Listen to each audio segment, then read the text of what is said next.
Okay, move na tayo ngayon sa tanungan portion. So, ating ibigay yung unang katanungan na nandito ngayon sa ating sabi to ni Linda Tata Camilo, tanong ko lang po anong mangyayari sa tao na hindi nakapag First Communion, hindi nakapagkumpisal at hindi nakumpirma. Ang nasa kanya lang ay binyag nung bata pa siya, pero nagsisimba naman. Pakisagot yan, Brother Angel.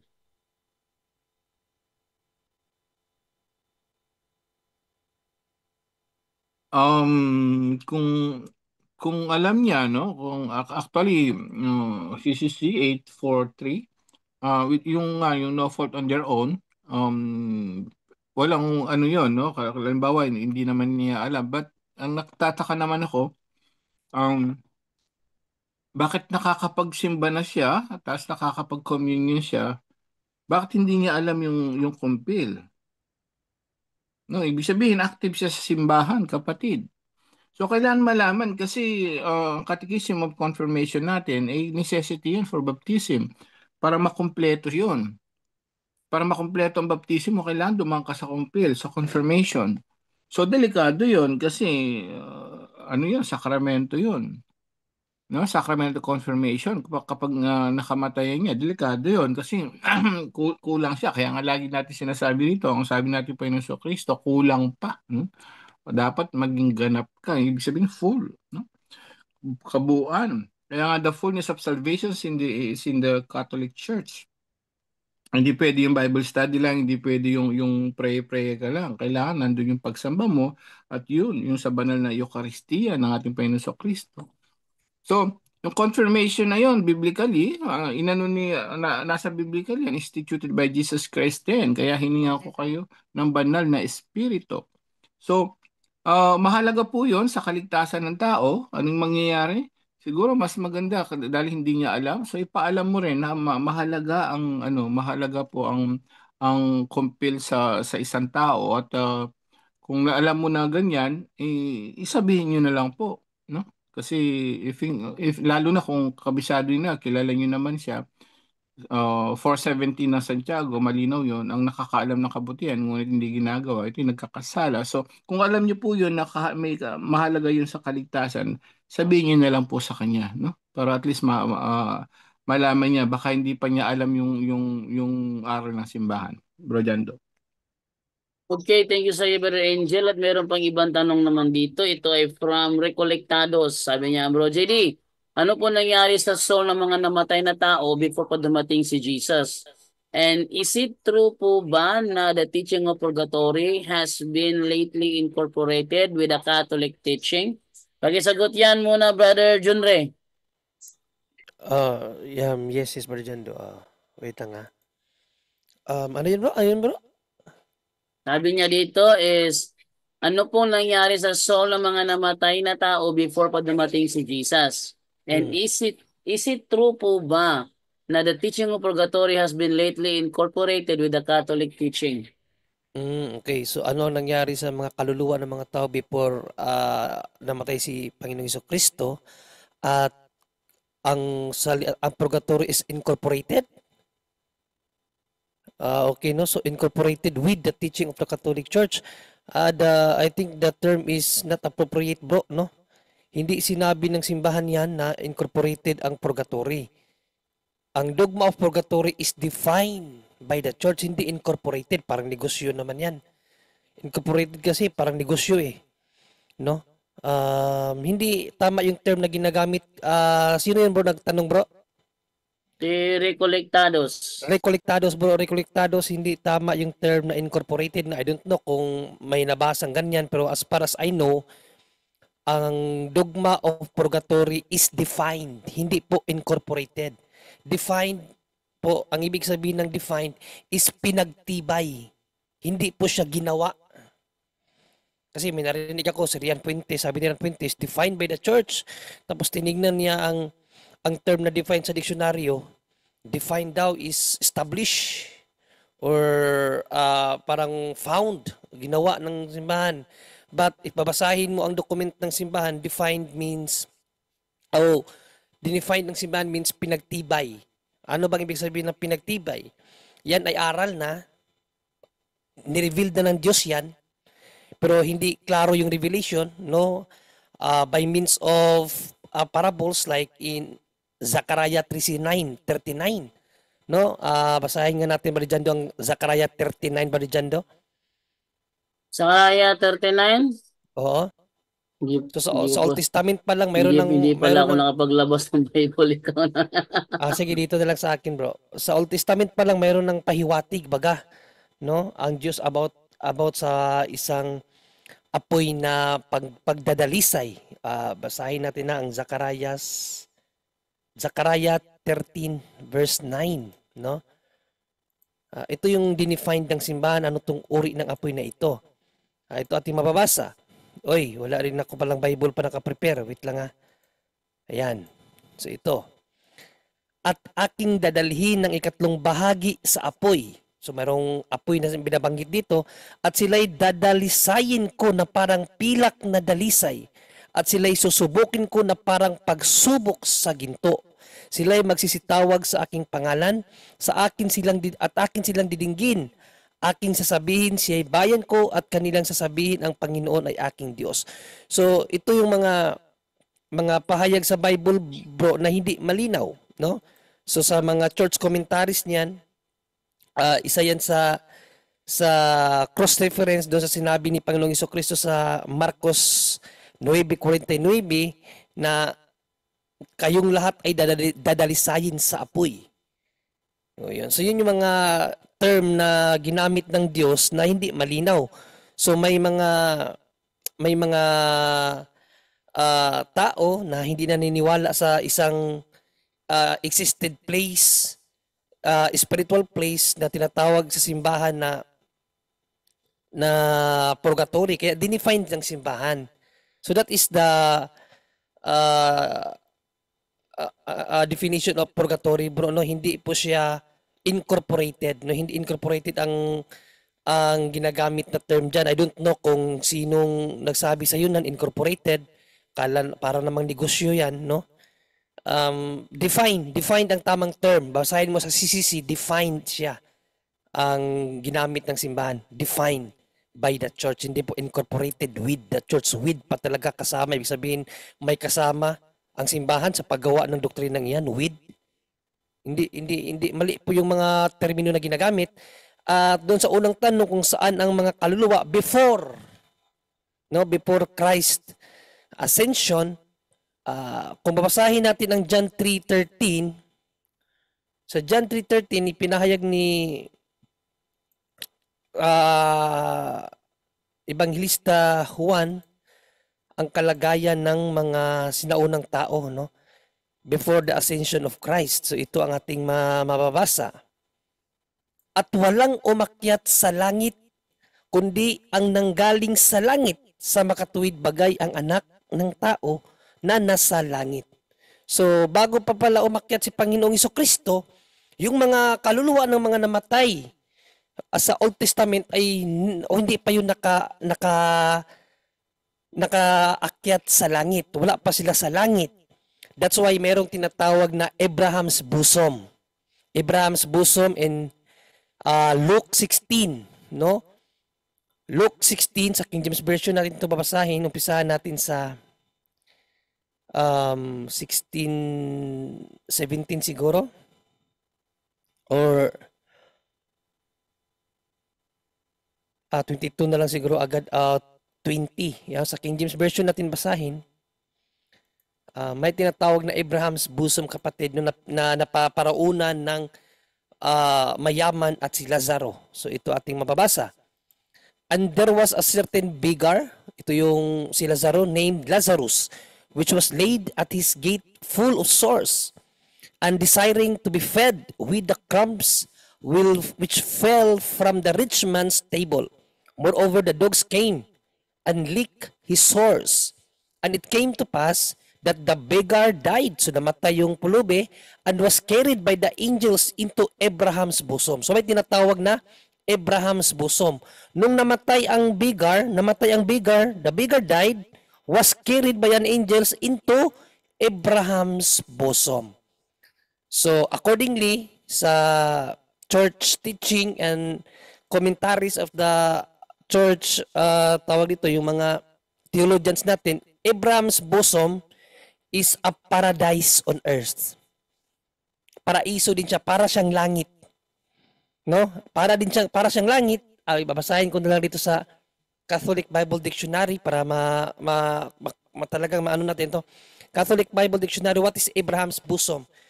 So according dito, ito ay isang spiritual place, no? A heaven on earth. Langit siya, paradise siya, pero hindi pa siya yung pinakalangit talaga, no? Also paradise, but minus the vision of God. Basahin ko na lang ang Abraham's bosom. Ano ba ang Abraham's bosom? Wait lang ha. Hindi ko pa kasi ito nalagay sa para may pakita diyan. So basahin ko na lang ng ayan, ito. Oh, hindi in pa pala ito. AB. Ayun. Abraham's bosom is a resting place for the righteous dead, separated from the sufferings of the unrighteous dead. In Jesus' time, it was usual for diners to recline on couches at table. Normally, guests lean on their left elbows and use the right arm to eat or drink. By such an arrangement, the head of one diner was said to the rest in the bosom of the other, and a place of honor was recognized for the guest who rested in the bosom of the host of the feast. So, ang Abraham's bosom pala ay inililarawan siya sa isang para ba siyang mga kumakain sa isang mesa, tapos may andun yung sa sentro yung pinakaano, yung halimbawa yung Panginoon, at sa mga gilid niya yung mga panauhin. So yung malapit sa Panginoon, yung sa bagay yun yung tinatawag na Abraham's bosom, nasa piling na ng Diyos ba? Pero hindi pa talaga yun yung ang lugar ng Panginoon. Malapit na siya sa Panginoon. So yun ang parang Abraham's bosom na inilalarawan. Sabi dito, thus to be an Abraham's bosom was to be honored after death. The fathers of the church understood Abraham's bosom to be the abode, tirahan, of the righteous dead of Old Testament times. So yung mga namatay na matuwid nung Old Testament, ito yung pinaroroonan nila, Abraham's bosom. Before they were granted the beatific vision, bago nila makita ang Diyos, after the death of Jesus, so Abraham's bosom was an old covenant, type of the heaven siya, langit pa rin, of the new covenant. Langit pa rin siya, sabi ko nga, langit siya minus the vision of God. So, ang tanong kung nasaan yung mga kaluluwa, so ang kaluluwa ng mga banal na tao nung panahon ng mga Old Testament people, before Christ Ascension. Yes. Take over muna ba, John Ray? Sige bro. Kung walang question sa comment mo, mayroon akong sinend sa BB Page sa mga katanungan. Okay. Pero kung may question dyan, sagutin mo muna ang question mo. Sige, tuloy lang ba, John Ray? Kasi di ba dito, nagre-reklamo na. Sige bro. So again bro, ang mga taong namatay sa Old Testament na matutuwid, andoon sa Abraham's bosom. Again, basahin natin ang Luke 16:22, no? And it came to pass that the beggar died and was carried by the angels into Abraham's bosom. So yung mga matutuwid, tulad ng beggar, dinala sa Abraham's bosom, no? Again, ang Abraham's bosom is part or a kind of heaven, paradise, minus the vision of God. How about yung mga taong hindi matuwid? So, idirekta natin ang pagbasa. The rich man also died and was buried. Namatay din yung mayaman at inilibing. And in hell, he lift up his eyes. So, napunta siya saan? Sa hell. He lift up his eyes, being in torments. No? So tormented siya doon. And set Abraham afar off, and Lazarus in his bosom. Ayan, so yan ang pinaroroonan ng mga matuwid na hindi karapat-dapat na mapunta sa Abraham's bosom nung unang panahon.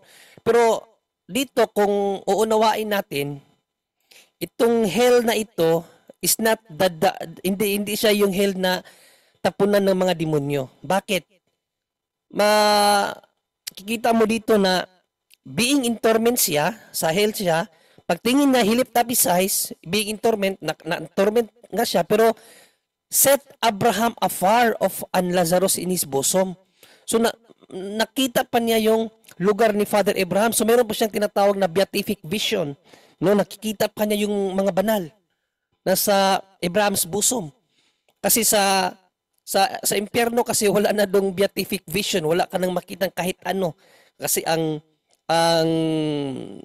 kaluluwa mo doon is tormented forever na wala nang awa ang ma-feel doon. Pero dito makikita mo na mayroon pa siyang awa. Bagkus kung babasahin pa natin ito patuloy, humihingi pa siya ng panalangin. No, humihingi pa siya ng panalangin. Sana ipabalik mo si Lazaro sa lupa.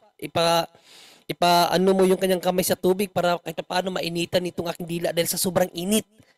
No, humingi pa siya ng panalangin pero hindi siya pinagbigyan. Kasi ang mga kaluluwa sa purgatory cannot pray for themselves, no? Dahil hindi siya pinagbigyan, humingi pa siya ng isa pang panalangin na papuntahin mo na lang si Lazaro sa mga pamilya ko, sabihin na magbago sila. Ayan, so ibig sabihin pa siya, may communication pa siya sa mga banal, makakahingi pa siya ng panalangin. Wala po yan sa hell. Sa hell po is talagang totally tormented ka na doon forever and ever. Wala nang awa yung pagtutorment mo doon. So may mga commentaries na ang lugar na ito is not totally yung tinatawag natin na tapunan ng mga demonyo, yung pinaka-hell talaga or yung impyerno. So this kind of hell is purgatory. Purgative state siya.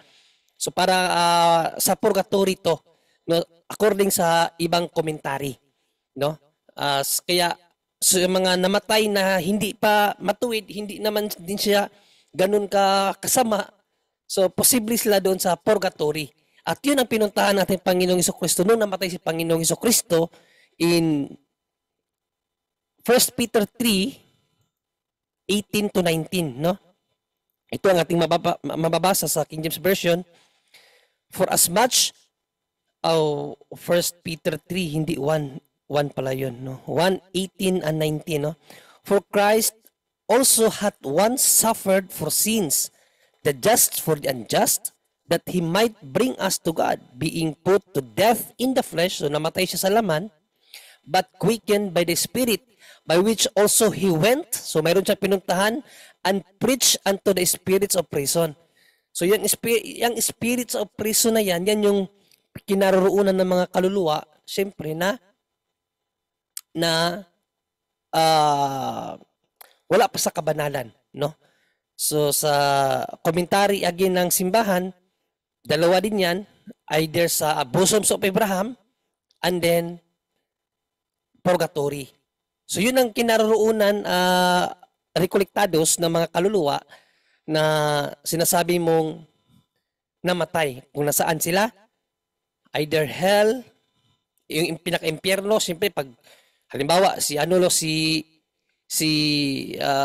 Pharaoh na talagang napakatigas ng puso, ayaw maniwala sa Diyos. Alangan nung namatay siya, alangan naman ilagay siya sa purgatory. Alam na natin kung ano nagiging hukom sa kanya ng Diyos bilang mga Kristiyano. Alam natin ano ang kalooban ng Diyos kapag talagang hindi ka kumilala sa Diyos, talagang iimpyerno ka niya, no? At sa mga hindi naman ganun kasama, purgatory. At sa yun namang talagang sumunod sa kalooban ng Diyos tulad ng mga propeta at tulad nung namatay na beggar, yung pulubi, andun siya kay Abraham's bosom. So yun ang kinaroonan ng mga kaluluwa sa Old Testament. Pero sa tanong mo bro about sa purgatory, kung ito ba ay incorporated with the church, no, hindi tama yung term. Hindi pa ako nakabasa ng document sa simbahan na ang ginamit is incorporated. So kung Meron kang nabasa siguro, hindi ko pa nabasa yun, mali ako. Pero as far as I concerned about the teaching of the church or the dogma about purgatory, ang ginagamit ng simbahan na term dyan is defined. Meaning ng defined, pinagtibay. Pinagtibay ng simbahan. Aral na yan, no? Ang akala kasi ng iba kasi define, so parang ginawa ng simbahan. Hindi po. Aral na yan sa Bible, inaral, alam na ng Diyos yan. Dinefine lang ng simbahan, pinagtibay ng simbahan na yan talaga ang revelasyon ng Diyos sa mga kaluluwa or paruroonan ng kaluluwa na namatay na wala sa kabanalan, pero hindi naman sila pwede sa impyerno kasi hindi naman sila masasama. So, yung term na purgatory, dinefine lang ng simbahan yun, bro, no? Pero again, hindi incorporated. Wala pa akong nabasa na incorporated ang ginamit ng simbahan dyan. So sana na unawaan mo rekolektados. Bro John Ray, ibig sabihin po ba niyan lahat ng namatay, even mga prophets like Isaiah, Ezekiel, lalo na po si Enoch na sinabi sa Genesis na inakyat sa langit? Well, dito mo i-apply kapatid ang general rule, no? Sa lahat ng bagay, ina-aplika ang general rule. General rule teaches that in every general rule, it's also accept exemption. So, generally, wala pa talagang nakaakyat sa langit. Lahat yan, lahat. But, dahil merong exemption, si Enoch at si Elijah, sila ang exempted sa general rule. Okay? So, lahat ng tao na namatay nung Old Testament, wala pang nakaakyat sa langit, except kay Enoch at Elijah. Kasi nababasa naman sa Bible na si Enoch dinala sa langit. Halimbawa, Hebrews 5:6. Sinabi kasi sa Hebrews 5:6 na dinala talaga si Enoch sa langit. Talaga naman tutulan natin ang banal na kasulatan, kaya dinala talaga siya eh. Hebrews 11:5, babasahin ko sa ang salita ng Diyos.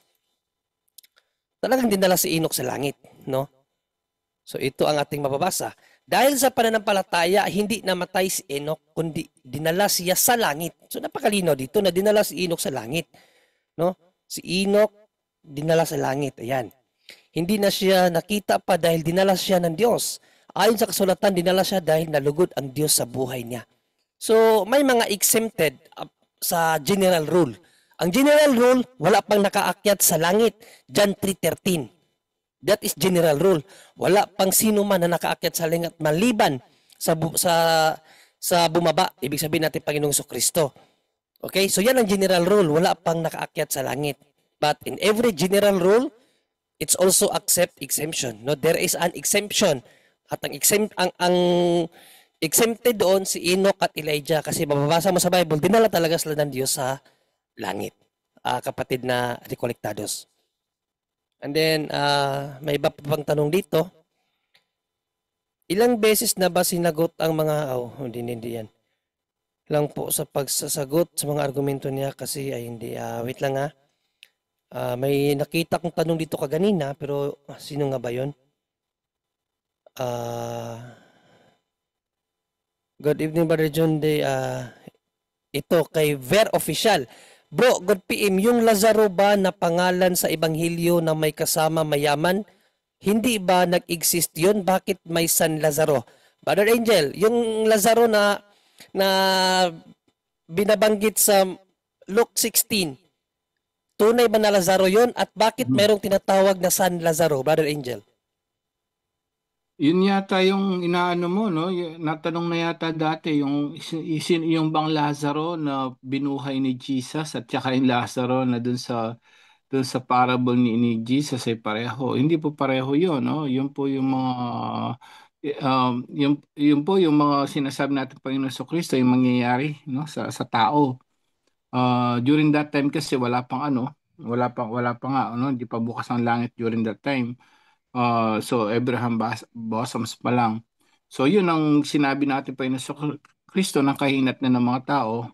But hindi yun ay pag sinabing Lazaro doon yung pulubi, yun yung pangkalahatan, yung mga hindi gumagawa ng masama, no?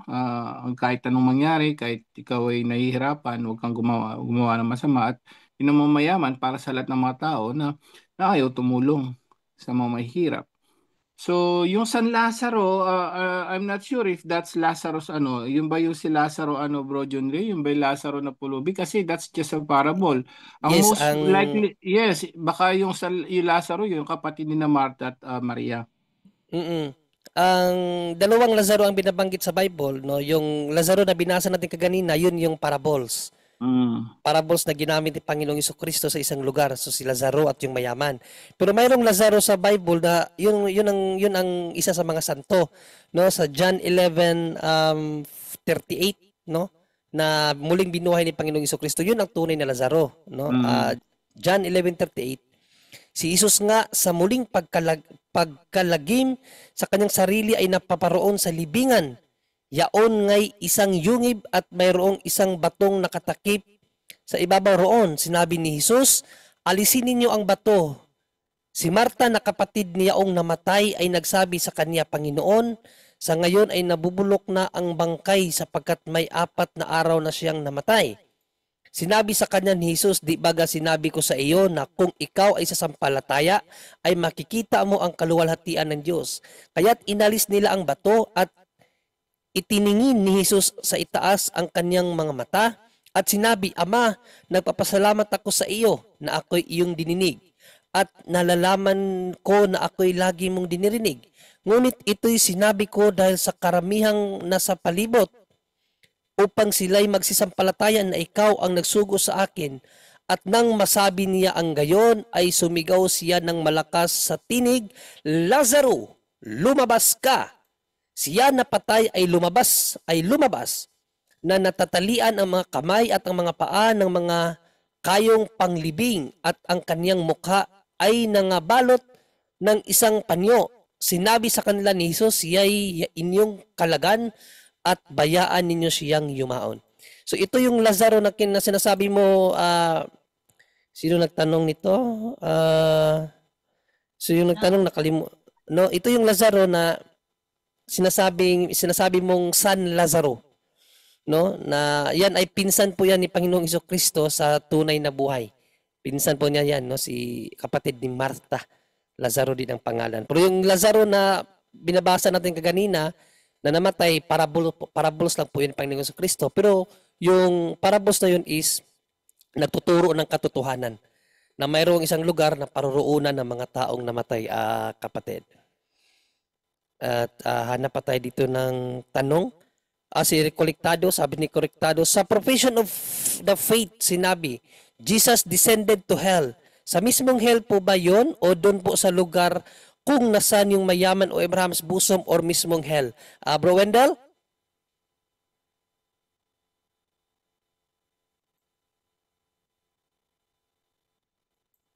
Bro Wendell? Ay, may nag-resign pala dito.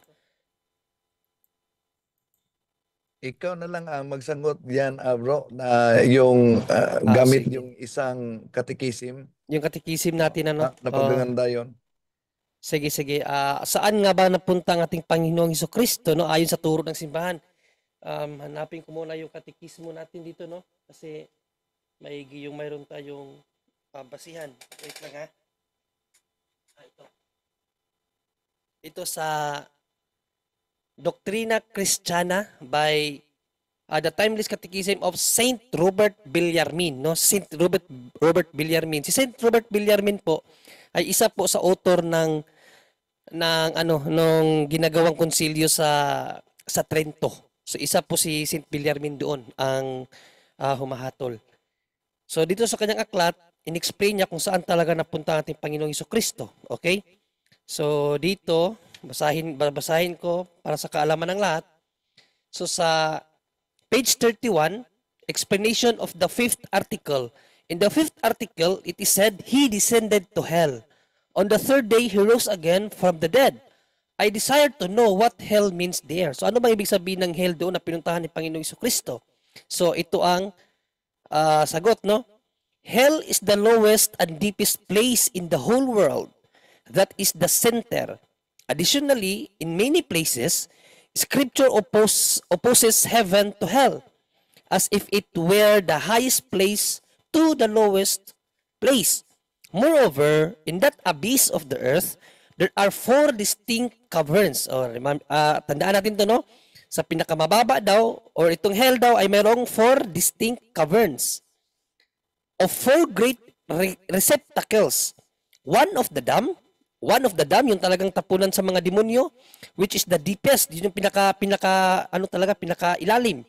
Thus, it is fitting that the proud devils and the men that follow them are in the lowest and deepest place that can be found. So, yung pinaka-dam, yun ang isa sa definition ng hell. Yung talagang tapunan ng mga demonyo at mga tao na sumunod sa sulsul ng demonyo. In the second cavern, which is a little higher, are those souls who receive the punishment of purgatory. So, ang pangalawa naman yung purgatory. And they are found even now. Kahit sa panahon daw natin ngayon, yung purgatory still exists. In the third, which is still higher than the first 2, are the souls of children who die without baptism. So ito naman yung tinatawag na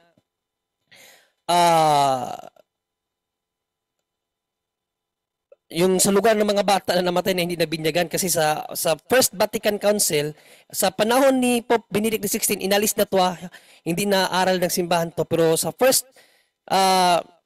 Vatican Council, kasi itong libro po na ito is, First Vatican Council to. So, sa First Vatican Council kasi meron tayo yung aral about the, yung infant,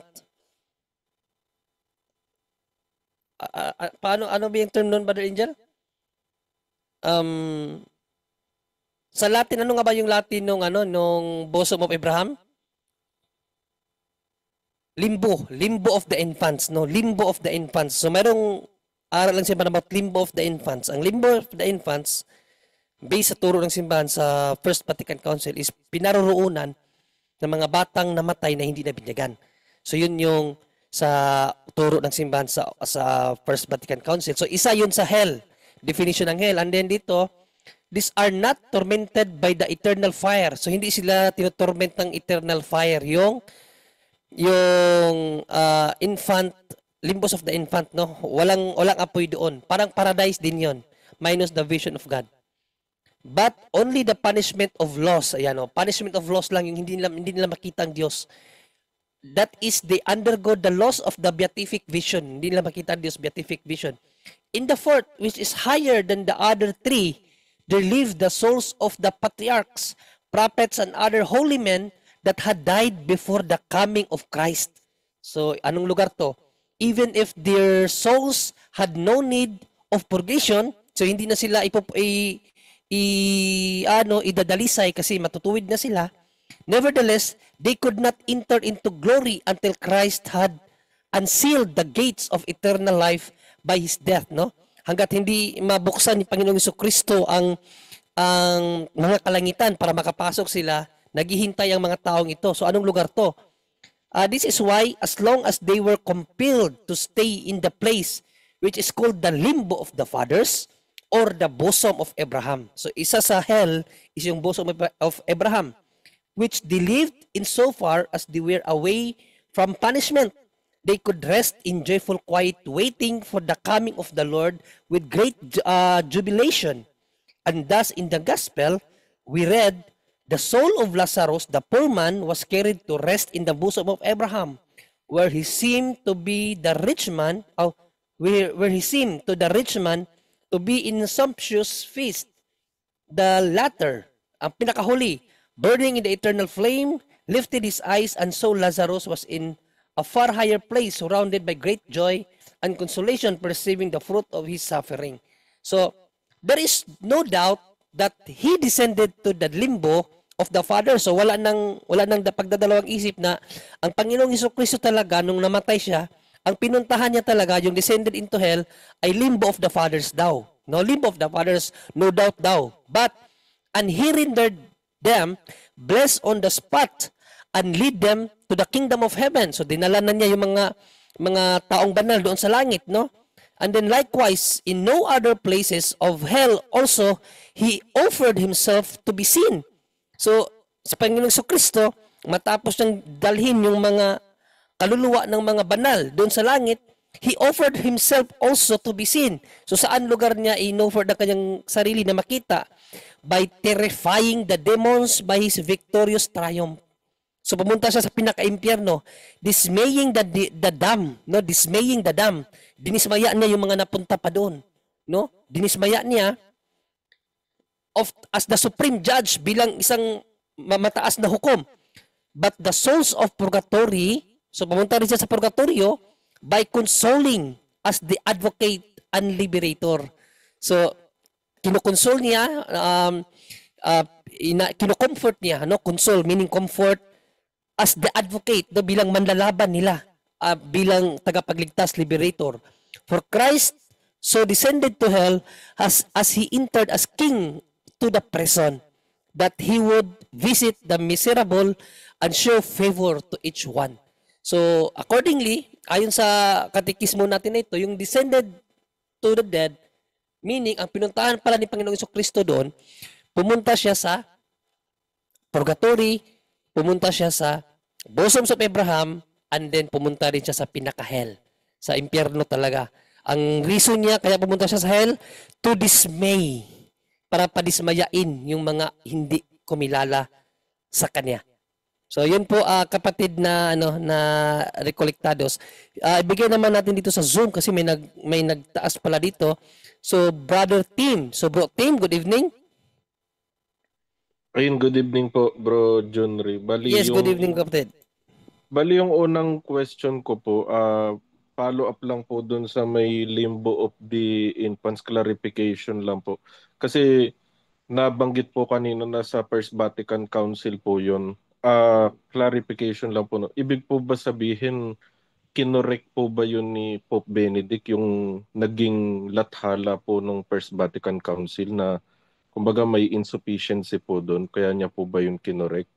Yes, as by Pope Benedict XVI kapatid, insufficient talaga kasi para maging de fide, no? Tandaan kasi natin ang mga dogmas ng simbahan, yung mga aral na hindi pwedeng palitan, tinawag yun na de fide, like purgatory. Okay? So ang purgatory is de fide dogma. All doctrines are dogmas, but not all dogmas are de fide. Yan ang aral ng simbahan. Lahat ng doktrina is aral, pero may mga aral na hindi talaga siya de fide, na hindi dogmatic kung sabaga. No? So itong limbo of the infants, aral siya ng simbahan pero hindi siya de fide. Bakit hindi de fide? Wala siyang divine revelation. Wala siyang divine revelation. Ang limbo infants due to theological opinion. Theological opinion lang siya ng mga church fathers. Bakit may opinion? Kasi in John 3:5, sabi ng Panginoong Jesucristo, maliban ang tao ipanganak sa tubig at espiritu, hindi siya makakapasok sa langit at hindi siya makakakita sa kaharian ng langit. So ang mga tao pala na hindi mabinyagan, hindi makakakita sa langit. Hindi nga makakakita sa langit at hindi makakapasok sa langit. Okay? So, general kasi ang statement ng Panginoong Jesucristo eh. Ang statement niya, maliban ang tao. Ang tao kasi, ang bata kasi tao yan, bro. Diba? Ang bata tao yan. Napaka general ng statement ng Diyos. Maliban ang tao mabinyagan, hindi makapasok at hindi rin siya makakita sa kaharian ng langit. So doon nag-umpisa ang speculation ng mga church fathers. Kung hindi pala pwede makapasok ang mga bata na binyagan o hindi na binyagan, saan sila ilalagay? Hindi naman sila pwede sa impyerno kasi wala naman silang malalaking kasalanan. Ang impyerno is tapunan ng malalaking kasalanan yon. So saan sila ilalagay ng Diyos? Hindi rin sila pwede sa langit.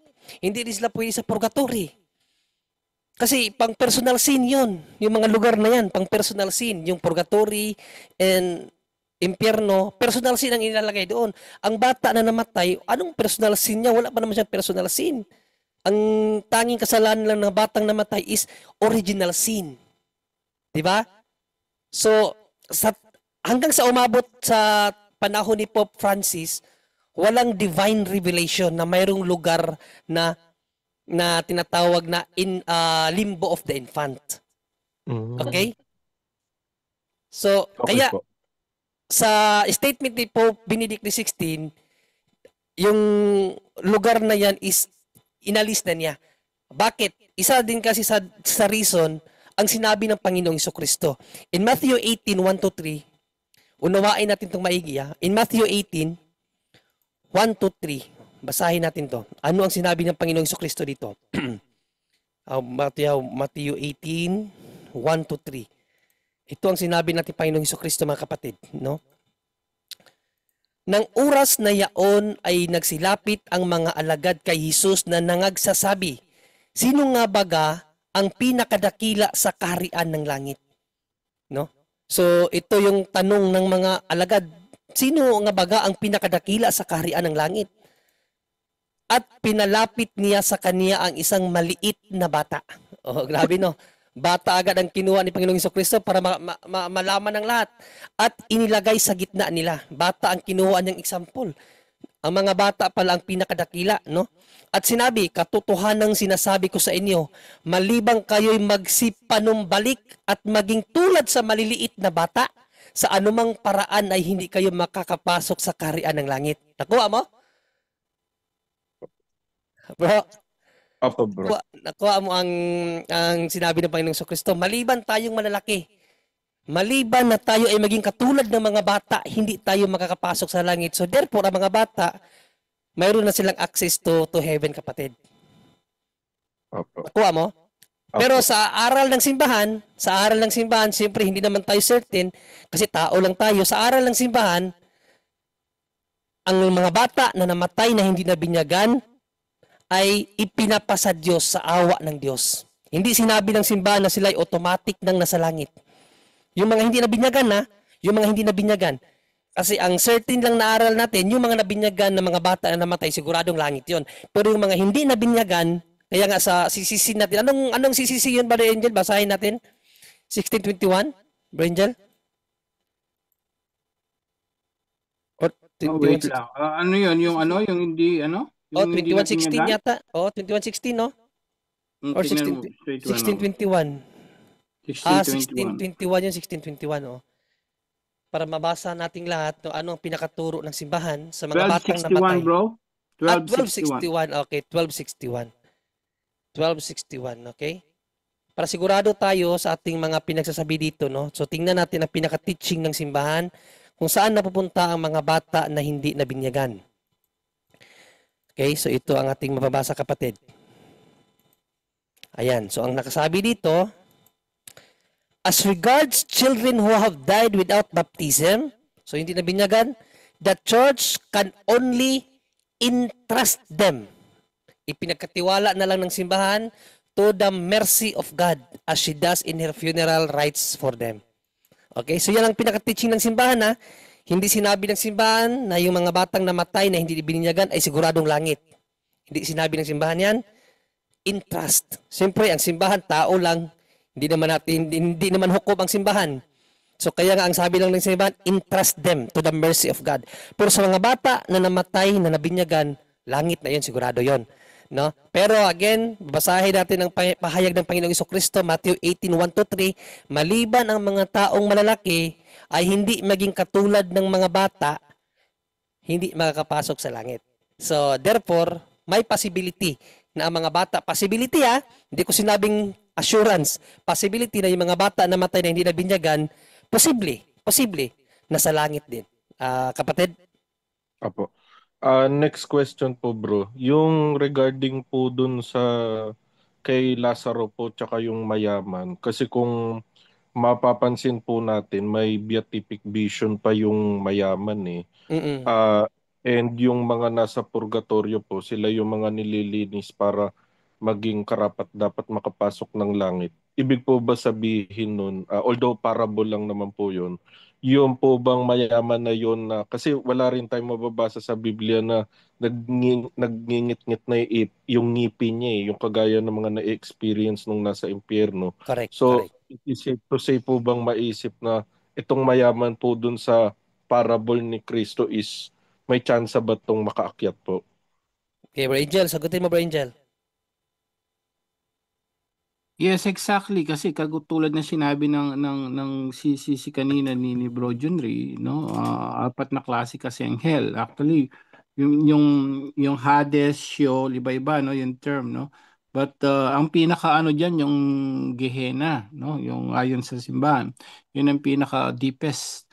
Pero yung Hades na tinatawag, yun yung ang turo na simbahan diyan is purgatory, no? Kaya pinupurify siya. Tandaan po natin, pagdating sa purification, hindi eternal fire yun. So temporary yun, but it's still fire, kapatid. So, siyempre wala namang ano yun yung pinakamatinding sigurong kasalanan kaya hindi naman talagang sinabi na talagang Hades na ay napunta sa impyerno kaya Hades lang ang sinabi, no? So, hindi naman Gehenna o talagang impyerno pa. Ang tsaka may beatific vision siya, sabi yun nga yung sinabi mo. So, ang turo ng simbahan din kapatid, katulad nun kung wala na yung limbo of the infant, dalawa na lang, yung purgatory and yung deepest hell. So, nandun tayo dun sa purgatory. Ayon sa simbahan, kapatid, nandun siya sa part ng purgatory, which is his suffering but not eternal fire, kapatid. Opo. Ayun po. Last question na lang po, no. Bali yung last question ko po is all about karagdagan lang po dun sa napag-aralan natin nung nakaraan sa eschatology. Pwede po ba tayong mag-plus sa screen ng Revelation 12 verse 12 po? 12:12. Opo. Apokalipsis, ang dating Biblia. Kahit English na lang po, bro. Kahit English, sige, King James Version. Tingnan natin ano sinabi dito sa King James Version. Therefore rejoice, ye heavens, and ye that dwell in them. Woe to the inhabitants of the earth and of the sea, for the devil is come down unto you, having great wrath, because he knoweth that he hath but a short time. Ano tanong mo dyan, bro? Bali, flash din po natin sa screen yung nasa Revelations 19 verse 20 po. Revelations 19:20. 19:20. Ito naman ang sinasabi. And the beast was taken, and with them the false prophet that wrought miracles before him, with which he deceived them that had received the mark of the beast, and them that worship his image. These both were cast alive into a lake of fire burning with brimstone. So kung mapapansin po natin, doon po sa 12:12 ng Revelation, nabanggit po doon na limitado na lang yung oras ng demonyo. Tapos doon po sa 19:20, nabanggit po doon na itinapon po sa dagat-dagatang apoy yung beast saka po yung false prophet. Tapos doon po sa kung ipo-forward po natin sa Revelations 20 verse 10, yung demonyo naman yung itinapon. Then, kung i-forward po natin sa Revelations 20 verse 14 to 15, yung mga wicked po yung mga wicked naman yung itinapon sa dagat-dagatang apoy. Bali, ang tanong ko po, bro, is doon po kasi po may kung mapapansin po natin parang may ano po siya yung may sequence po na kung saan short na lang yung oras ng demonyo tapos inuna mo nang itapon yung beast at yung false prophet tapos yung sumunod yung demonyo tapos lastly yung mga hindi naging ganap sa Diyos. Ang tanong ko po, bro, bali ibig po ba sabihin nung nakasulat po sa Revelations 20 verse 14 to 15 wala pa pong tao sa demonyo ngayon dahil yung demonyo po nasa lupa pa ngayon kasi siya po yung mauna bago po yung tao. Okay. Hindi. Kasi kung babalikan mo itong 20, ang verse 20, kung babalikan mo sa 4, pinalaya 4 to 6. Babasahin natin sa 4 to 6. Okay. Umpisahan natin sa 4 to 6 itong 20. And I saw thrones, and they sat upon them, and judgment was given unto them. So, hinusgahan sila, and I saw the souls of them that were beheaded for the witness of Jesus and for the word of God, and which had not worshipped the beast, neither his image, neither had received his mark upon their foreheads or in their hands, and they lived and reigned with Christ 1,000 years. But the rest of the dead lived not again until the 1,000 years were finished. This is the first resurrection. Sa 6, blessed and holy is he that hath part in the first resurrection. On such the second death hath no power, but they shall be praised God and of Christ, and shall reign with him 1,000 years. Sa 7 pala, And when the 1,000 years are expired, Satan shall be loosed out of his prison. Pinalabas kasi bro, inayaan siyang maghari sa mundo. Kaya nga doon sa 12:12, kung babalikan mo, alam niya na kunti lang ang kanyang panahon, di ba? Dito sa 12:12, sinabi dito, Opo. kung basahin mo dito sa 12:12, sinabi dito na the devil is come down unto you. So hindi pa siya nakalabas dito. Sinabi pala ng Diyos kasi papayagan siya ng Diyos na makalabas eh. Having great wrath. So magagawa siya ng gabing kababalaghan at kaguluhan because he knoweth that he hath but a short time. So doon sa Revelations 20:14-15, i-judge na sila doon. I-judge na sila. Kasi yung 1,000 years bro, kung lalaliman natin ang pag-aaral doon, isang araw lang yun. Araw ng Panginoon yun eh. Day of judgment yun eh. Isang araw lang yun bro. Okay po. The very moment na bababa ang Panginoon, the very moment din na ipapa-gather ng demonyo yung lahat ng mga taong sumunod sa kanya at gigirahin nila, yun yung Armageddon. The last battle between good and evil. Yes, Brother Angel? Bro Angel? Okay, kapatid? Wala, hindi ako nagsasalita. May Ay, di salita. pala, akala ko ikaw yung nagsabi. Yes, Bro Tim, okay na ba yan? Bali, ano po, sa ngayon po, wala pa pong, or may mga tao na po sa impyerno ngayon po, bro. Yes, Ngayon of course, po, of course. meron na po. Yes, kasi mayroon tayong particular judgment bro eh. Particular Ayun judgment. po. Oo nga po. Sige Diba? po. Particular judgment after ng tao mamatay may paghuhukom. Halimbawa, sino 'yon? Si Pharaoh na hindi talaga niya kinilala ang Diyos. Grabe na yung pagpapakita ng Diyos sa kanyang kapangyarihan. Hindi pa rin siya naniniwala. Sa tingin mo nung namatay yon, ano magiging hukom sa kanya ng Diyos? Imposible pong purgatorio. Di ba? Kasi po sobrang daming chances na yung binigay po sa kanya. Yes, at kung magbabasa ka bro ng mga revelation ng mga saints natin bro, like ni Saint Lucia, nakapunta na sila ng hell, pinakita sa kanila yung mga hell bro. Sabi nga ni Saint ano yung sinabi ni Saint Lucia, Brother Angel, na sinabi mo? Ilang libo ang napupunta sa hell? Hindi. Most of the people na they are in Ilang thousand hell. yung namamatay sa isang araw, di ba? Ikaw nagpahayag nun eh. 32,000 ba Hindi yun? sa Santa Lucia. Hindi ba Kundi Santa yung Lucia yun? sinabi ng isang mystic natin na isang church fathers, church saints. Sinabi sa kanya nung namatay na for 58,000 namatay isang araw. Dalawa lang nasa heaven, siya at saka kasama niya. Grabe, pa ito, mahalaga to. Nakakaano 'yon. Ilan yung Dalawa lang purgatory na doon? Tatlo ba yun? Dalawa lang nasa heaven, tatlo lang nasa purgatorio. The rest hell na, patay tayo dun. Ilang So, libo yun, Bro Angel?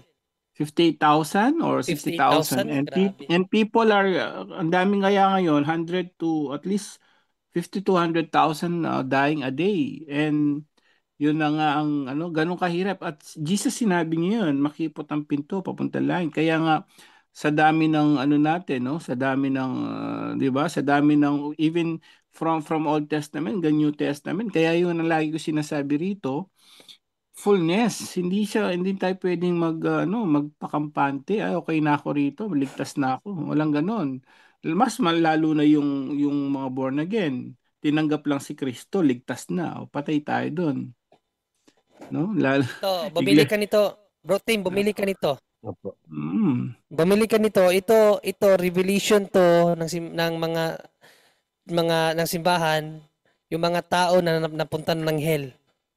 Napunta ng hell, tapos bumalik, nagpaalam na hell talaga sila. Pero bro, ano lang po sorry po, masingit ko lang po. Yung hell po ba na tinuturo po sa atin sa simbahan, inline po ba siya dun sa hell na dinidepict ni Dante o hindi po? No? Sinong Dante? Yung sa Inferno. Dante Alighieri Dante po. Yung 7 levels of hell, 7 levels of purgatory. Sino yung Dante? Hindi ko kilala yun. Dante? may isang Bali, ano ba yung Dante na yun, bro? Catholic, devout Catholic poet po siya nung Pinangaral ni medieval ano times yan, po. ng mga SSPX. Okay. Yes, bro. Ano yung tanong mo kung inline ba Kung ang sinasabi ng simbahan? kung inline po ba yung depiction ni, kasi may Okay. written po kasi sa history na si Dante po kasi is devout Catholic, pero kung yung Mm. depiction niya po ba nung paradiso, purgatorio, tsaka inferno, kung ito po ba inline sa turo po ng simbahan, yung mga levels po nun. Well, I don't know kung ano yung statement niya. Hindi ko pa narinig. So, hindi ko alam, no? Unless siguro kung sabihin mo sa akin yung nabasa mo. Pero kung statement ng church, bro, yes. Statement ng church about sa hell, no? According sa Bible kasi, dito sa Revelation 2:7, he that hath an ear, no? Sino mang may tenga, let him hear what the Spirit saith unto the churches. Sa sinasabi ng mga simbahan. Kasi yun talaga ang nagpapahayag ng kalooban ng Diyos po ang simbahan. So kung ano man ang sinabi ng simbahan regarding sa hell, regarding heaven, regarding purgatory, or whatever dogmas na ibinigay ng simbahan, makinig talaga tayo sa simbahan, bro. Opo, bro. Salamat Pero po. Clear po. doon kay Dante, hindi ko alam kung ano sinasabi ng Dante rin. Hindi ko nga kilala yan. Hindi ko pa Opo. na-research yan si Dante, bro. Sorry. Opo, okay lang po. Mm. Thank you po, Bro Junri, Bro Si Angel. Maraming Dante salamat po sa lahat. Alighieri's Inferno. Yan, no? Tama ba yan yung sinasabi mo? Yes po, Bro Angel. Opo. Dante May 7 Alighieri's yun. levels of hell po siyang May sinasabi. 7 level of hell daw siya, but 7? hindi Hindi siya po siya canonical, church no? father. Hindi siya church father, kapatid. So Mahirap yan. Wala isang pang payag simpleng ng lang simbahan. siya. Baka na lang ngayon, na vision lang naman ngayon. So ang Mm-mm. turo ng simbahan ay Mm. malinaw, no? Yun nga, yung apat kanina at ngayon tatlo na nga lang, no? So yung purgatory, pag sinabing hell, at least purgatory. Yung Abraham Bosoms, wala na yun, no? So Yung bosom of yung Abraham, wala na kasi wala na yun. dinala So na sa langit. purgatory and Tapos hell na lang yung talaga dun. limbo of the infants talaga ang wala na. Mm. Limbo of the infants at yung bosom of Abraham, wala na yun. Sino ba tong siya nagkukwento yun kung anong pinagbabasa niya sa SSPX, yung may balbas na Amerikano, bro Junri, ano ba pangalan niya? Si ano, Uh, si um, ano, um, Angelo Anthony, hindi, ano ba si to? ano, si, Yung, ano pangalan na, kalimutan ko, oo, nakalimutan ko yung pangalan niya eh. Yung si ano, nagba-vlog na kilang lang kilala pero ano siya, napakasikat, traditionalist, oo. traditionalist, oo. Oo, yun. Siya yung lagi nagsasabi niyan tungkol sa Seventh Circle of Hell ni Dante's Infernos. Yan, wag ka maniwala doon, bro. Walang Focus pahayag ng tayo simbahan doon sa about dyan. dogma ng Opo. church. Sa Thesis. simbahan Opo. tayo makinig, bro. Opo po. Maraming salamat po, Bro Angel, Bro Junri, at God bless po sa lahat ng CFD. Magandang God gabi bless po. din, kapatid. God bless din. Ayan, dito naman tayo. Panghuli na lang siguro. Ito kay Diones Validor. Kapatid Diones, good evening. Good evening po, hello. Yes, kapatid, good evening. Pwede bang makita ang gwapong mukha mo? Ito po. Ano lang magdamit po. ka muna, magdamit ka muna. Ano lang. Mainit para, kasi. Sorry. para tayong si ano yan, si Cardo Versosa ba? Mainit kasi. Naging 91 lang. May one take po. 91, sige. Sorry po, mainit kasi sobra. Okay lang bro, okay lang. Ano lang po, follow up lang sa kaninang nami-mention nyo about sa batang namatay na hindi na binyagan. Pero itong case na ito, iba namang case. Halimbawa, namatay siya sa tiyan ng nanay niya. Kumbaga buhay pa anak, patay na siya. At saka yung miscarriage na hindi naman sinasadyang ilaglag, na miscarriage nga lang, accidentally.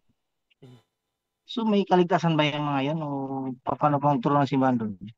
Brangel? Yun na nga po. Sa Catechism 1261, no? Those who are died. Yun, yung mga na miscarriage, yung mga pina-abort, without baptism, lahat po yon. So, we entrust them to God. Yung kung kaligtasan na sinasabi, hindi pwede walang sinasabi ang simbahan kasi. Pag walang sinabing simbahan, o lahat ng namatay na bata, o na miscarriage, o pina-abort, ay nasa langit. Walang ganun na ano sa atin, no? Walang turong dogmang ganun. So, mahirap magsabi doon. Basta ang turo ng simbahan,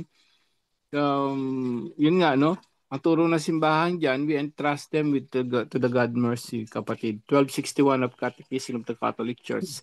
Hindi natin, hindi pwede, hindi inusugan ng ano yan, kasi base doon sa sinabi natin pa sa Kristo, unless a man be born with water and spirit, dapat mabinyagan ng ano para makaparating sa langit. Eh, yung mga yun, hindi nabinyagan eh. Hindi naman sila pwede, yun nga, hindi pwede naman maimpyerno dahil ano yan. Pero tandaan po natin ha, yung lahat ng nakikinig baka kala nila hindi pa tao yun. As long as ano no, ang turo ng simbahan, as long as na ano na yung nagmeet na, no? Yung egg cell at sperm cell ng bata, conception niya. As long as nag-concept na yun, nagdugtong na yon, even hours o ano, may kaluluwa na daw yun. So kasabi ng mga iba't ibang gobyerno sa atin, pwedeng i-abort yan, hindi pa tao yan, mali. Ang turo ng simbahan, may kaluluwa na yan kahit yung mismong yes, pagka-concept, yung mismong pag-meet ng egg cell at sperm cell na lalaki, may soul na yon, kapatid. So tao na yon. Ngayon, na miscarriage na ano, yung tanong niya is heaven or hell naman. And that's, we entrust to the mercy of God, kapatid. Okay. Sige, salamat. Saka ito na lang, last lang para mabilis. Pwede paki-explain po yung ano, yung sa magandang balita Biblia sa Matthew 10 verse 34 kasi hindi ko wala lang maunawaan po yun. Matthew 10:34. Basahin natin. Oo. Magandang balita Biblia. Magandang balita Biblia. Matthew 10:34. 34. Magandang balita Biblia. Okay, so ito ang ating mababasa. Huwag ninyong isiping na parito ako upang magdala ng kapayapaan sa lupa, na parito ako upang magdala ng tabak, hindi kapayapaan. Yan, si Brother Wendell, pasagutin natin ito. Bro Wendell, ano daw ang ibig sabihin nito, Brother Wendell?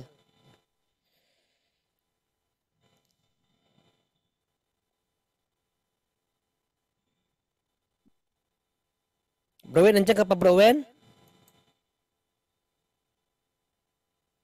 Ayun, sige. So, ako na lang ang sasagot siguro. Well, dito Ano ba yun, bro? Ayun. Maraming salamat, Brother Wendell. Ito yung tanong niya, Brother Wendell. Gusto niya malinawan ano daw ang ibig sabihin nito sa Matthew 10:34. Huwag ninyong isiping na parito ako upang magdala ng kapayapaan sa lupa, na parito ako upang magdala ng tabak, hindi kapayapaan. Okay. Sige, ikaw na lang ang magsagot na nasimulan mo na. Hindi ko pa nasimulan, tinatawag kita eh. Okay. Sige. Una, ang konteksto diyan, sa mga di tumatanggap ng ating Panginoong Hesus, iyon ang konteksto diyan. No? Magresulta sa pagkahati-hati. Kaya tingnan natin ang ibang sekta. Di ba, meron silang palatandaan na pagkasanta. Santa iya. Santa iya. Santa iya tokod. Santa iyang founder, Santa iyang pangalan. Hati-hati talaga. Yeah? Pero sa tumusunod ng ating Panginoon Jesucristo, San Juan Kapitulo 20:21, ibibigay ko sa inyo ang kapayapaan. At kailan natin matanggap ang kapayapaan? Anumang kasalanang patawarin ninyo sa pamamagitan ng tunay na pangungumpisan. Yun po, Bro John Ray. Yan, maraming salamat, Brother Wendell. Dagdagan ko na lang kaunti, kapatid, no, na ang titulo ng ating Panginoon Jesucristo is Ama ng Kapayapaan. Okay? Sa Isaiah 9:6, ang kanyang titulo ay sinabi na sa Biblia, no? Ito ang ating mababasa. Sapagkat isinilang ang isang sanggol na lalaki para sa atin. Ibibigay sa kanya ang pamamahala at siya ay tatawaging kahangahangang tagapayo, makapangyarihang Diyos, walang hanggang Ama, prinsipe ng kapayapaan. So ang ating Panginoong Jesucristo, prinsipe ng kapayapaan. So how come na hindi siya magdadala ng kapayapaan? Hindi ba? So doon sa Matthew 10:34, malinaw ang sinabi na Brother Wendell, no? Dahil kapatid, ang pananampalataya nag-uumpisa sa pakikinig yan. Sabi yan sa Roma 10:17, no? Sabi ni San Pablo, Romans 10:17, ito ang ating mababasa. Basahin natin. Kaya't ang pananampalataya ay bunga at ang pakikinig naman ay bunga ng pangangaral tungkol kay Kristo. So kung ang pananampalataya ay bunga ng pakikinig, papaano yan kung ang kapatid mo ang napakinggan si Eliseo Soriano? Anong mangyayari, kapatid? Iligaw. Di ba? Hmm. Di magbugno mo. Magpatayan talaga kayo. Tama? Oh, meron nga akong kamag-anak ko pa yun eh. Nagdidebate na kami sa Messenger, MGC siya kasi dating Katoliko. Mm. Nagsabi siya minsan, ano bang purpose ng pagpunta ni Kristo? Sabi ko, isa sa sala ko doon naalala ko siyempre ligtas ang mundo. Sabi niya, hindi. Sabi ko, ano ba yun? Sabihin mo, hindi ko rin sasabihin. Anong klase ka sabi ko? Yan ang reason, no? Kasi kapag nasabihan mo ang iyong pagpalagay natin kapatid, o kapag sabihin mo kahit ama mo pa, kahit pinsan mo pa, kahit pinakamatalik mong kaibigan, kapag sinuway mo siya sa mali niyang aral, talagang mag-ano yun, magre-rebelde yun. Bakit? Ano ba ang salita ng Diyos? Basahin natin. Hebrew 4:12. Ang salita ng Diyos ay buhay at mabisa.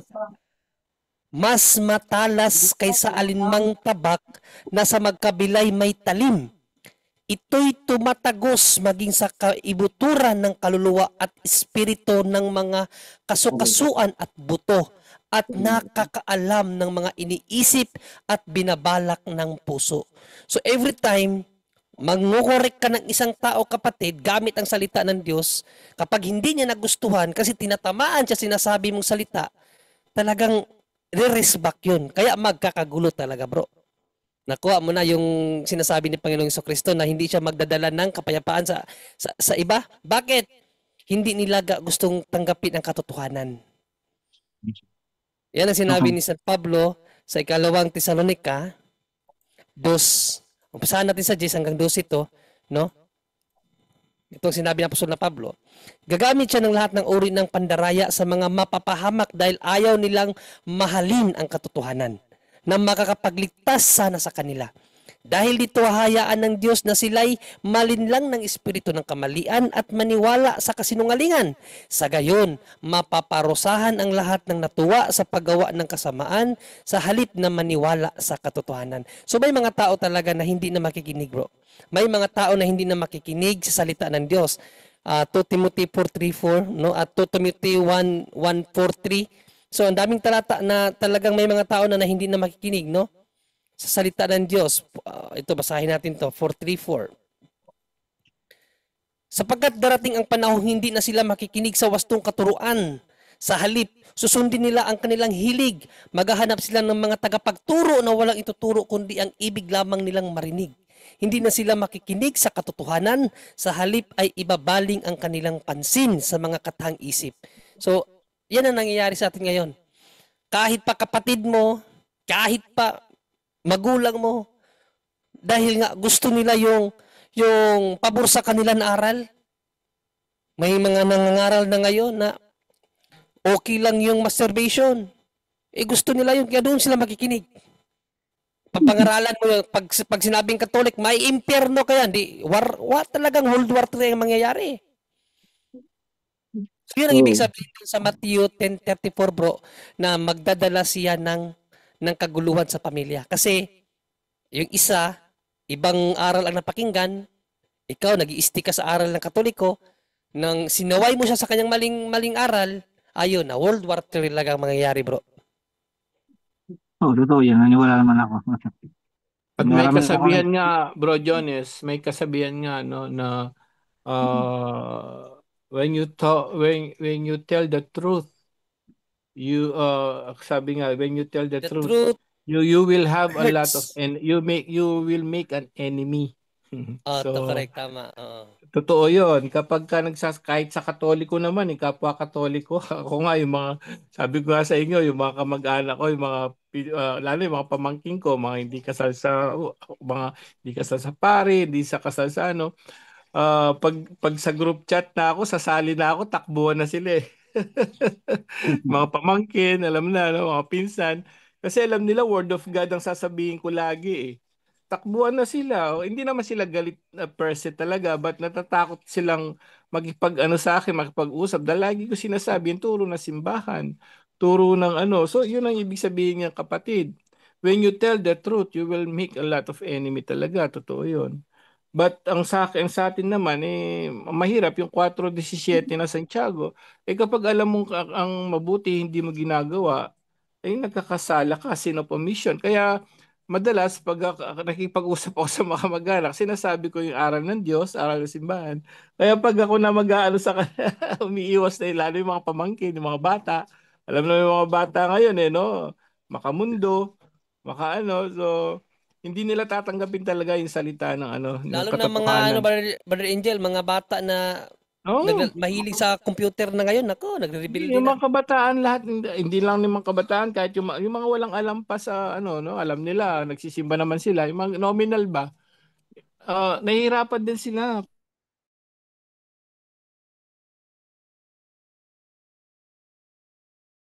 Kung yan o ibang sekta yan.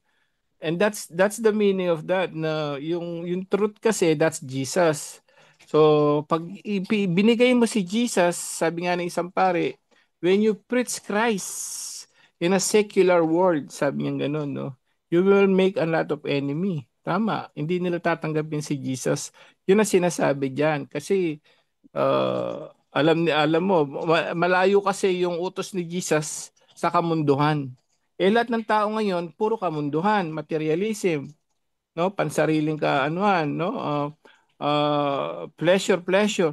So pag binigay mo si Jesus na puro spiritual, maraming mga aayaw talaga sa iyo. Yun ang ibig sabihin niyan, Bro Jones.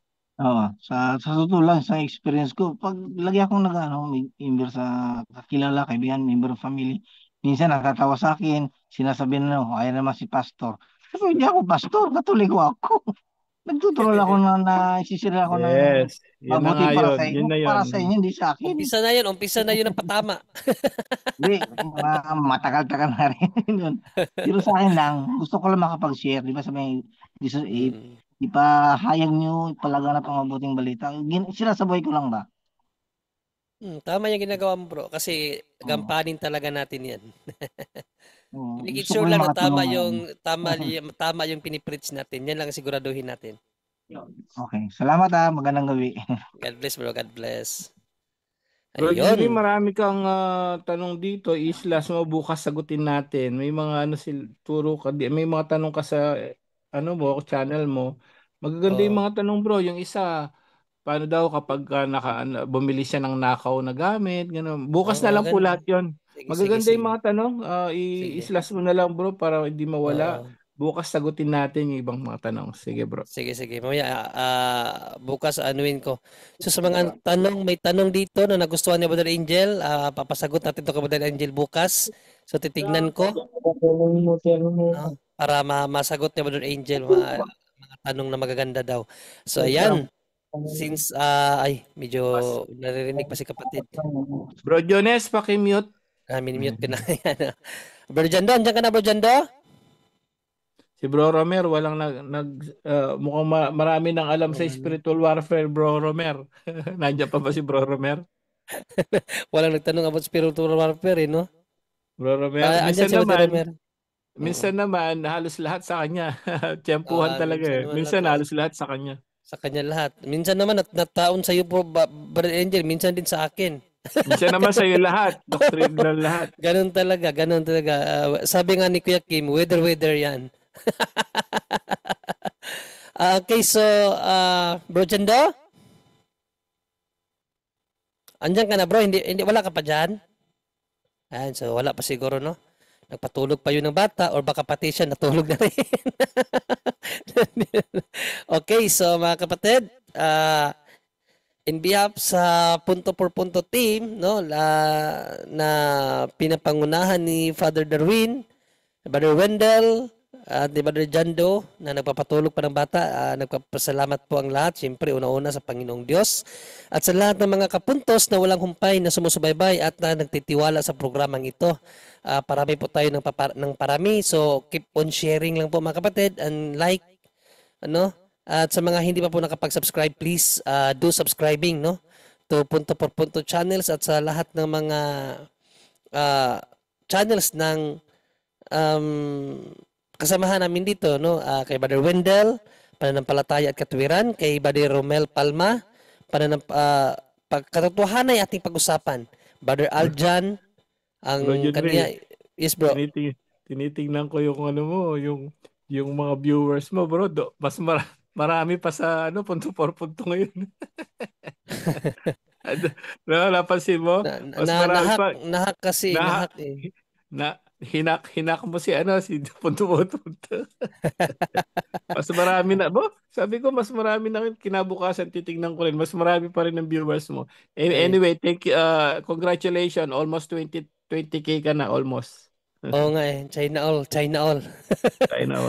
China all. Ayun no mga kapatid, no, at kay Aljan 721, Mr. 721 Catholic, kay Brother Denso Berrio, Mr. Curious Catholic, kay Brother Angel, no? Healing Ministry with Brother Angel. And kay sino pa? Brother Tata, Pananampalataya, Katuwiran ating pag-uusap, Pananampalataya at Katuwiran. Kay Brother Kaburnok, yan kay Brother Kaburnok, Factbusters PH, kay Brother Jando, straight to the point, bug. At syempre, yours truly, kaabag sa simbahan po, no? Pwede nyo rin pong ibisitahin ang ating channel. At mamili po kayo ng mga, marami dyan, debate ni Jando. Go ahead, Brother Jando. Ano na kayo, bro? Naghuling pasalamat na kayo? Yung ano pa lang, yung pasalamat para sa punto por punto na pasalamat, individual, wala pa. Okay. So, thank you po sa inyong lagi panonood ha. At kanina pala, natagalan ako kanina kasi pinasok ako sa isang GC group call. Nakipag-debate pala. Nagtaka ako. Hindi, kanina pa yung before tayo nag-start. Yung kanina? Sa Oo. lightning? Nagtaka ako kasi may turo sila. Teka, tingnan ko lang yung ano nila dito ha. Tanong nila kasi dito kasi is sa pagbalik daw ng Panginoon, ano saan ba yan? Teka, tingnan ko lang dito ha. Ito ba yun? Ang si Kristo daw darating sa lihim na paraan bilang anak ng tao. No, mali. Actually, nai-record ko yun eh. Wait lang ha. Tingnan natin yun. Nai-record ko yung mga salaysay nila doon eh. Wait lang. Saan ko ba nalagay yun? Ito yata yun eh. Wait lang. Ni-record ko ito. Wait lang.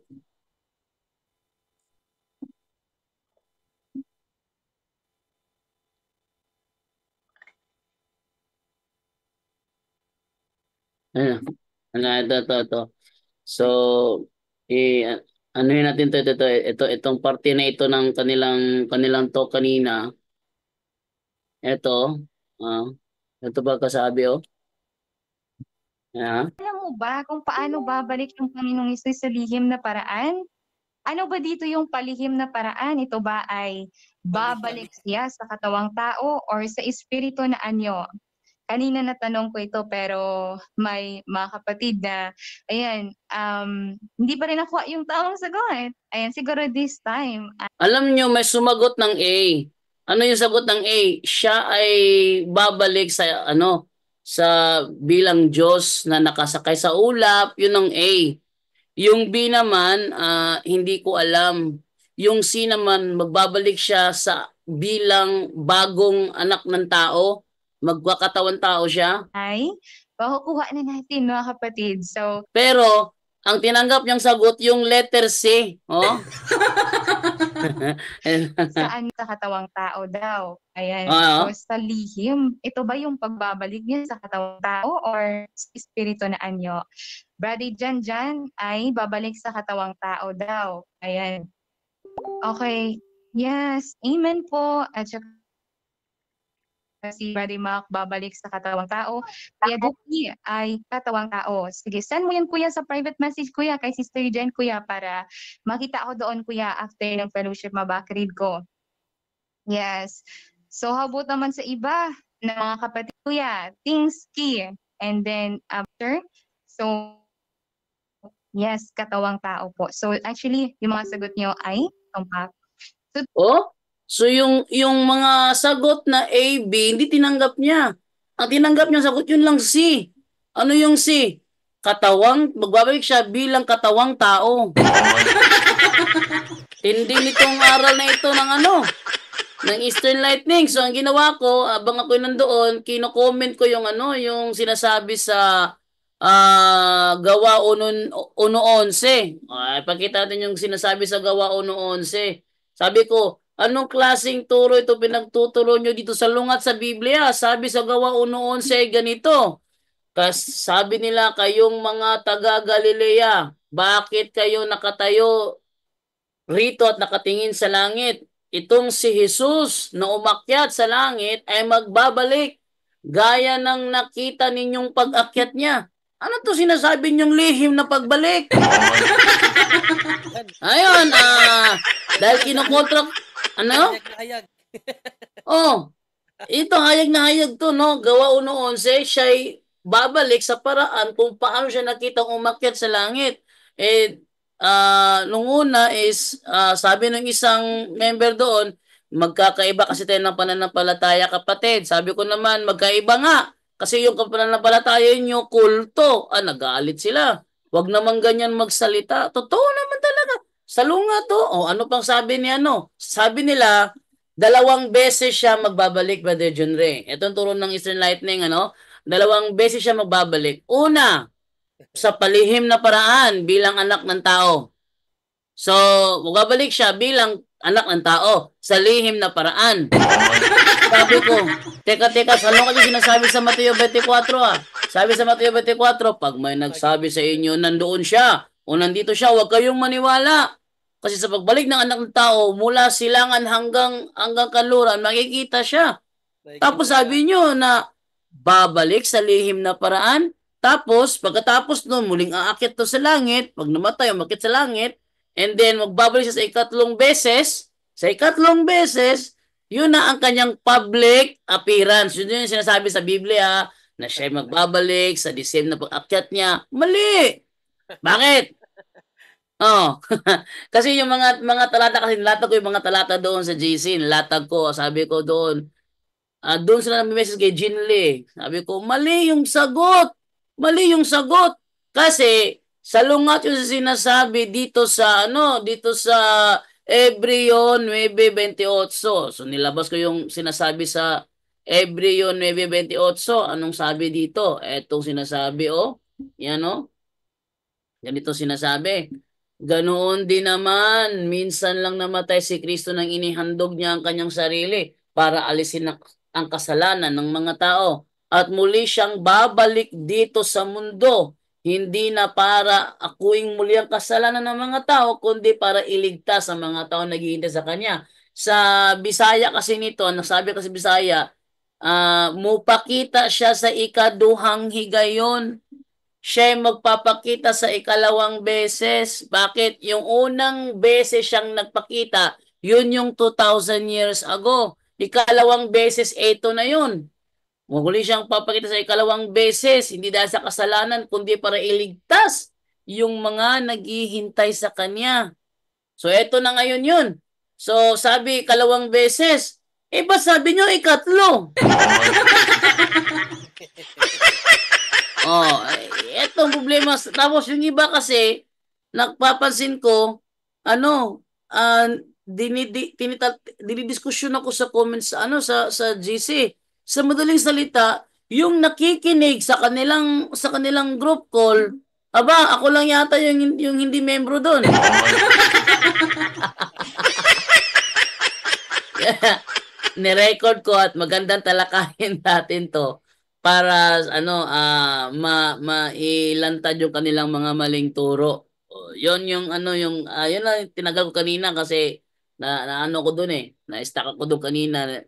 Sabi ko, pangyan ako papasok, pag pwede na akong magtanong kasi call ng call, di ba? Kay na Junre, nagsalita siya, biglang may call, sabi niya, sino yung tumawag? Asa kay Jando pala. Yun, tumatawag sa tawag ng tawag. Sabi ko, mamaya na ako papasok. Pag pwede na ako magtanong, anong ginawa nila? Binlock na nila ako.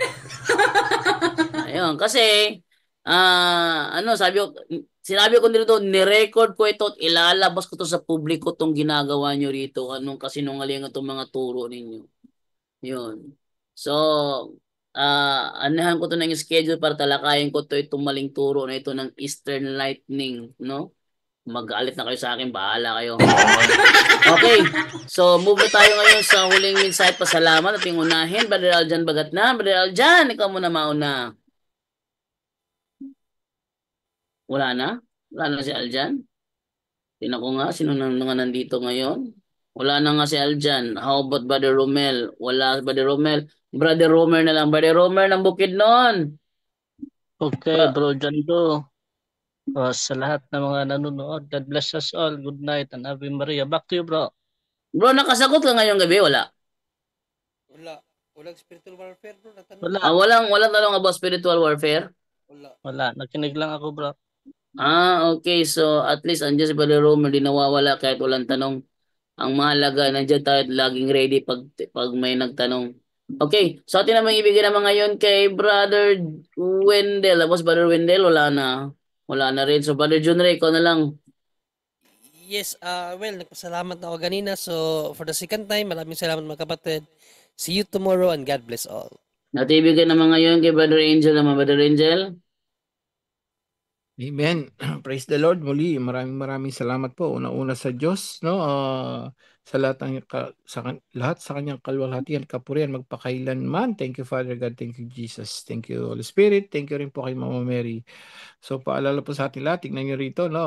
Makinig lang kayo, napakaraming natin natutunan at sana ma-share nyo po ito sa iba para mas marami pa tayong maakay no, sa kabutihan at makapagsisi.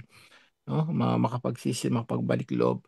At pabaan po ng Ebanghelyo, napakaganda. Ngayon po, Solemnity of the Annunciations of the Lord. No? So, pagpapaalala yung mabuting balita na pinahayag ni Anghel Gabriel kay Mama Mary, no? Ito po ay isa sa pinakamabuting balita ng kaligtasan. At kung dumaan ang Diyos kay Mama Mary, no, pinadaan niya yung anak niya, tayo rin po, pagpapaalala, pwede rin po tayong dumaan, no, kay Mama Mary to Jesus. Ang sabi ni Mama Mary, paalala po sa atin lahat, no, those who are my devotee, sabi niya, no, mga praying the rosaries, devoto kay Mama Mary, I will lead them to my divine Son. Amen. Yun lang po, naway marami tayong natutunan ngayong gabing ito. To God be the glory. Salamat po. Back to you, Bro Jando, and good night, everyone. At saka yung mga katanungan pala, pwede mo islas, Bro Jando, rin sa channel mo, channel punto por punto. At saka yung sa baby face, bukas na rin yun, Bro Jando. Back to you. Okay, thank you. So, aking ipaalaala ha doon sa mga followers namin sa aming Facebook account sa Punto por Punto Fit and Morals, Punto por Punto Bisdak, Jando Alabado, at sa Tagbilaran Office of Healing and Exorcism. Yung mga followers po doon, makinig kayo mabuti. Alam ko naaalibadbara na kayo sa mga post doon ng mga sexy na mga malalaswang mga litrato. Ito ang gusto kong gawin ninyo lahat. Okay? Gawin niyo itong lahat na ngayong gabi. Sa mga nanonood ngayon na followers doon, ito ang gawin ninyo. Una, i-report niyo ang content as adult content. Pangalawa, i-unfollow nyo. Pangatlo, i-block nyo. Para, ano ang purpose niyan? Para bumaba ang kanyang followers. Pag bumaba ang kanyang followers, mababagot na yan mag-post kasi bumababa ang kanyang followers. Pag bumaba na yon, iiwanan niya yung page. kasi wala na siyang mapapala doon. Ano tayong magagawa? Di ko na mabawi kasi wala pa namang response si Glenn Luzon. No? So, para matulungan natin na matigil yung pagpo-post niya doon, ibaba natin lahat ng mga followers nun. Mga followers ba kayo? I-report nyo muna as adult content. Ibig sabihin, i-mass report yung kanyang mga post sa sa story. Sinalibadbara na rin ako. Kasi kung isa lang ang magre-report, baliwala yon. Kailangan talaga mass reporting. Pagkatapos natin i-report yung mga content niya sa kanyang story, i-unfollow nyo para yung mga followers niya bumaba. Pag bumaba na yon, i-block nyo. Pag unfollow nyo, i-block nyo kagad para bumaba yung followers niya. Pag bumaba na yung mga followers noon, wala nang kwenta yung page para sa kanya, iiwanan niya na yon. Oh? Yun ang gawin natin doon. Okay? So hanggang dito na lamang po tayo. At gayang sinasabi ni Father Darwin, sa mga gustong tumulong, sa mga magpapare, yan dyan po sa screen po natin, no? Ayan, no, nakita ninyo yung PNB account ni Father Darwin at saka yung kanyang GCash account. Hindi kayo mag-send dyan sa mga gustong tumulong. Huwag kayong magbibigay ng anumang pera kapag may nag-message sa inyo direct sa messenger ninyo, sa WhatsApp ninyo, direct dyan sa messenger ninyo.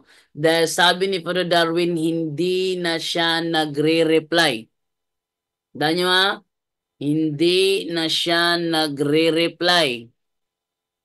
Kaya pag nag-message sa inyo, ang nagngangalang Father Darwin Itgano, isipin nyo kagad na hindi yan si Father Darwin. Maliban na lang kung meron kayong personal na connection sa kanya, marireplyan niya kayo. Pero kung wala kayong personal na connection, nag-message lang kayo, tapos biglang nag-reply sa inyo, hindi na ka naman niya kilala. Isa lang ibig sabihin yan. Scammer yan. Pag scammer, wag nyo nang bigyan. Dahil yung pera nyo, nawaldas lang sa walang kwenta. Tandaan niyo yung mga donasyon na binibigay nyo sa nagpapanggap na Father Darwin Itgano, nawaldas sa walang kwentang dahilan. Hindi na nagde-direct reply si Father Darwin. Yung iba, gumagawa ng mga pages, anong po si Padre, nire-repost din nila. Para ang mga nanonood is akalain nila Father Darwin talaga ito. Sila ay, yung mga scammer, talagang yan, die hard yan na sumusunod sa ni Padre, para ano man yung kanyang i-post, kopya, pati yung message sa taas, kopya, yung litrato, lahat, repost talaga lahat yan. Ay di mapagkakamalan nyo kay Padre Darwin nga. Ang hindi nila ma-post doon, hindi sila makagawa ng live doon. Malamang share sa live, pero yung mismong live, hindi nila magawa yon. Bakit? Kasi hindi yun ang account ni Padre. Ang palatandaan na scammer ang humihingi sa inyo ng donasyon kapag nag-message sila sa inyo gamit ang pangalan ni Father Darwin direct sa messenger ninyo. Pag nag-direct dyan, automatic scammer yan, sabihin nyo na kaagad, replyan nyo na kaagad, huwag mo ko lokohin, scammer ka. Yun, tapos na. Okay? Thank you po sa inyong lahat. At ba't ngayon lang nag-raise hand si Brother Mario Granada? Brother Mario? Bro, tanong ko lang, paano kung na-scam din ba yung account ni Padre sa PNB? Hindi nila may-scam yun. Kasi direct yun sa account ni Padre Darwin eh. Yun lang, ito si Father Darwin, pag humihingi siya ng donasyon para sa ministry, idadaan yun sa live. Idadaan yun sa live. Gaya lang halimbawa ng ganito, panoorin ninyo. Hello mga kapatid, magandang araw po. Dahil napalawak din natin yung through social media, marami nang pumapasok sa seminaryo. At walo po yung lumapit sa atin na magpatulong ngayon lang na school year. At merong diocesan, maraming diocesan meron ding mga religious po. At ang problema nila ay financial help. At sabi nila, Father, tulungan mo kami. At sabi ko sa kanila, pasok lang kayo doon. Dalhin niyo lang yung pangalan ko. At ang Diyos is a great provider. So meron tayong, sana matulungan natin sila. Meron kayong biyaya, pwede kayo mag-share any amount po para sa financial support ay magampanan natin at marami pa tayong matulungan na papasok sa seminaryo po. Meron tayong GCash at meron din tayong bank account sa ating Facebook page at sa YouTube channel natin. At yan po ay gamitin natin for evangelization po. Hindi po yan para sa sarili ko. Meron tayong sports evangelization, meron tayong mga market evangelizers, at meron silang maraming mga kinakailangan. At through sa inyong generosity, marami tayong maabot at marami tayong matutulungan. No? Fighty Maria, the tax FD with a humble heart po. God bless. Yan ha, kung napapansin niyo, yan, screenshot nyo yan. Dahil itong video na ito, pwede na itong kopyahin, i-download, i-edit para magmukhang ganito rin. Kapag may nagbago sa numero na nasa screen ninyo, ibig sabihin hindi yan kay Father Darwin. Ha? Pag may nagbago sa numero na nasa screen ninyo, humihingi ng donasyon, biniplay yung video na ganito, hindi yan kay Father Darwin. Okay? Para maging alerto tayo at matigil yung mga iskamero na mga yan. No? Enjoy ako Kasi manood doon. natatakot ako baka ang PNB. Hindi naman pala na kuan ang PNB bro Hindi. Jando eh. Hindi, madirect yan sa kanya. Okay, thank you very Mario. Okay, good. Mabuti. Sayang eh. Sige, thank you. Okay, sige, thank you. Ayun. So, yun lang ang maano ko dun ha. Na wag kayong magpaloko ha.